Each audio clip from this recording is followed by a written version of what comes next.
Respecto a la cláusula suelo, ¿qué ha pasado? Bueno, la cláusula suelo es una cláusula que se ha incluido en los préstamos hipotecarios, muchos préstamos hipotecarios, para limitar la bajada del tipo de interés. O sea, los préstamos a tipo de interés variable, pues se preveía que se iba a hacer la revisión con un tipo de referencia que aparecía publicado por el Banco de España, que según las hipotecas pues era el Euribor o era otro índice de referencia diferente, al que se le sumaba un diferencial, un determinado porcentaje. Cuando en muchas hipotecas se incluía una cláusula en virtud de la cual, si como consecuencia de la revisión el tipo de interés resultaba por debajo de un determinado tipo, se aplicaba ese mínimo, se aplicaba ese tipo. O sea, no podía bajar más abajo, o sea, no podía reducirse el tipo de interés por debajo de un tipo mínimo.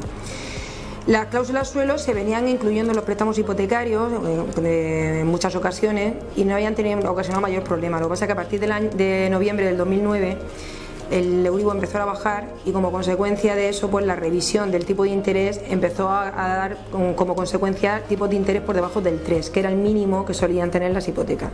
Luego eso añadido a la crisis pues determinó que hubiera mucha gente que no podía pagar sus préstamos hipotecarios, las cuotas del préstamo hipotecario que habrían sido más bajas de no tener esa cláusula suelo. Como consecuencia de ello, bueno, pues se empezaron a poner demandas contra los bancos intentando la anulación de esa cláusula suelo y el Tribunal Supremo, en una sentencia de 9 de mayo del 2013, pues dictaminó que las cláusulas suelo eran abusivas y que por lo tanto debían considerarse nulas cuando eran opacas, o sea, cuando no cumplían determinados requisitos de transparencia. Se considera que una cláusula suelo es transparente siempre que cumpla una serie de condiciones que son fundamentalmente que sea una cláusula que esté destacada en el contrato, o sea que no esté inmersa entre otro tipo de clausulado que podría hacer que pasara desapercibida.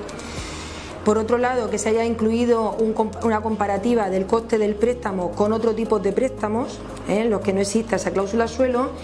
Y también que se haya contemplado, se ha hecho una comparativa en la información que se da al cliente de cuál es la repercusión que tiene esa cláusula suelo en diferentes escenarios de revisión de tipo de interés. Entonces, cuando no se cumplen esas condiciones, se considera que la cláusula suelo no es lo suficientemente transparente y que por lo tanto es nula. Entonces, a partir del 9 de mayo del 2013, el Tribunal Supremo dictaminó que todos los bancos tenían que restituir los intereses que se hubieran cobrado de más como consecuencia de esas cláusulas suelo. El problema que ahora hay sobre la mesa es el tema de la retroactividad. O sea, hubo un juzgado de lo mercantil de Granada que elevó una cuestión al Tribunal de Justicia Europeo argumentando que si las cláusulas en suelo eran totalmente nulas, pues por lo tanto los bancos tenían que restituir todas las cantidades cobradas de más desde el momento de la constitución del préstamo, aunque hubiera sido con anterioridad a esa fecha de 9 de mayo del 2013, de la sentencia. Entonces esa cuestión está pendiente de resolución.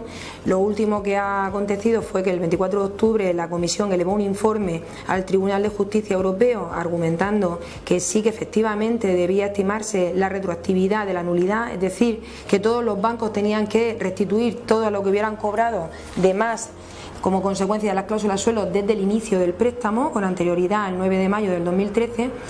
Pero ahora estamos pendientes de la sentencia. Se estima que va a recaer a final de año. Pasa que hay bastante expectación porque ahora en el mes de julio el equivalente al abogado del Estado tiene que elevar el informe acerca del tema y normalmente ese informe suele ser determinante de la resolución. Entonces está a la espera a ver qué va a dictaminar este órgano para ver cuál puede ser la resolución.